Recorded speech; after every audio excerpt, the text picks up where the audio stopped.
with you about why I thought my husband should be president. Remember how I told you about his character and conviction, his decency and his grace, the traits that we've seen every day that he served our country in the White House. I also told you about our daughters, how they are the heart of our hearts, the center of our world, and during our time in the White House, we've had the joy of watching them grow from bubbly little girls into poised young women. A journey that started soon after we arrived in Washington, when they set off for their first day at their new school.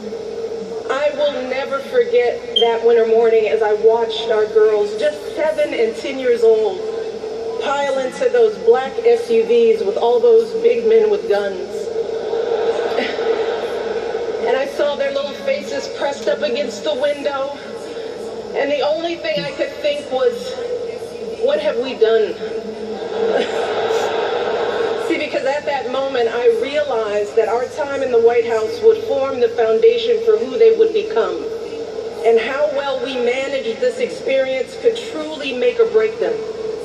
That is what Barack and I think about every day as we try to guide and protect our girls through the challenges of this unusual life in the spotlight.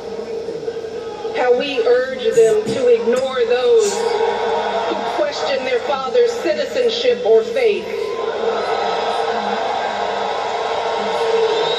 How we insist that the hateful language they hear from public figures on TV does not represent the true spirit of this country.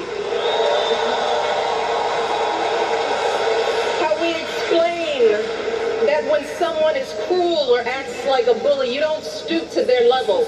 No, our motto is, when they go low, we go high.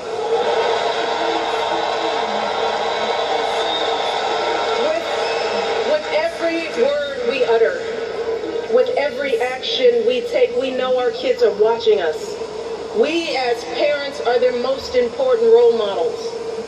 And let me tell you, Barack and I take that same approach to our jobs as President and First Lady, because we know that our words and actions matter not just to our girls, but the children across this country. Kids who tell us, I saw you on TV, I wrote a report on you for school. Kids like the little black boy who looked up at my husband, his eyes wide with hope, and he wondered, is my hair like yours? And make no mistake about it, this November when we go to the polls, that is what we're deciding. Not Democrat or Republican, not left or right. No, in this election and every election is about who will have the power to shape our children for the next 4 or 8 years of their lives.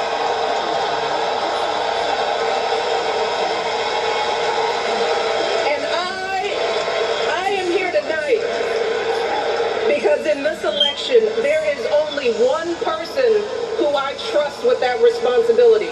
Only one person who I believe is truly qualified to be President of the United States, and that is our friend, Hillary Clinton.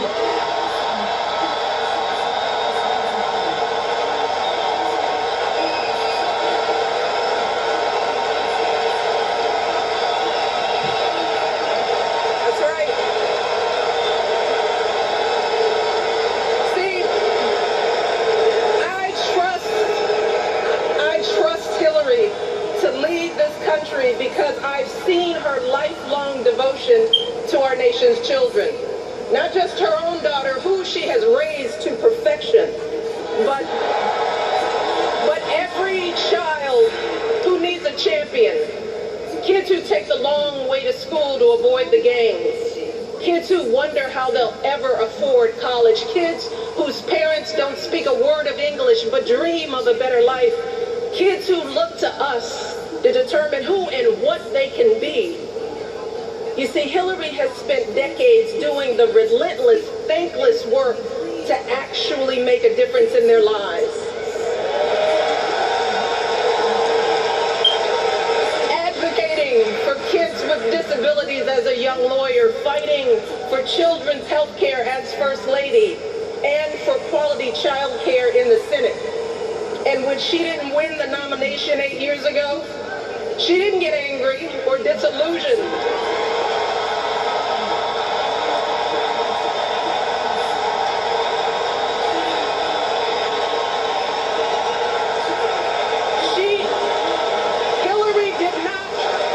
Hillary did not pack up and go home. Because as a true public servant, Hillary knows that this is so much bigger than her own desires and disappointments.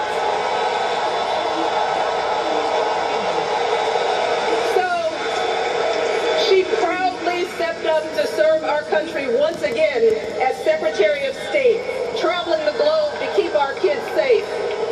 And look, there were plenty of moments when Hillary could have decided that this work was too hard, that the price of public service was too high, that she was tired of being picked apart for how she looks, or how she talks, or even how she laughs.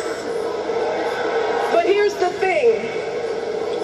What I admire most about Hillary is that she never buckles under pressure.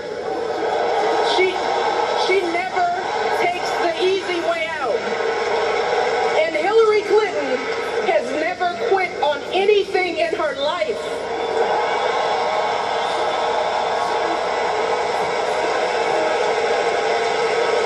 And when I think about the kind of president that I want for my girls and all our children, that's what I want. I want someone with the proven strength to persevere. Someone who knows this job and takes it seriously. Someone who understands that the issues a president faces are not black and white and cannot be boiled down to 140 characters. Look, because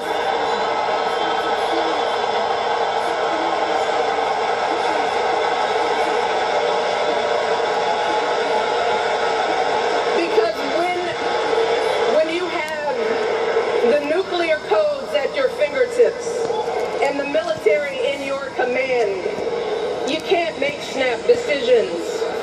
You can't have a thin skin or a tendency to lash out. You need to be steady and measured and well-informed.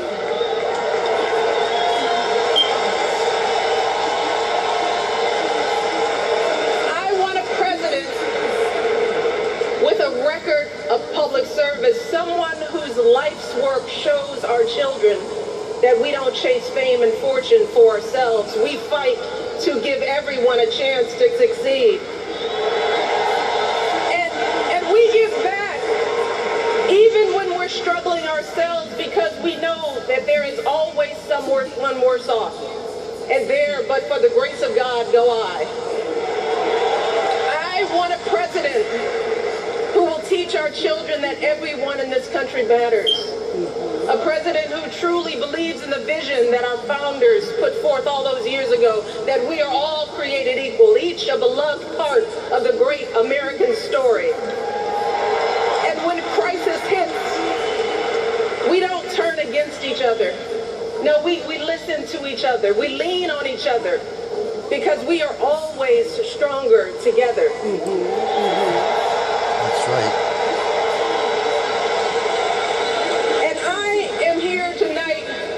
Because I know that that is the kind of president that Hillary Clinton will be. And that's why in this election, I'm with her.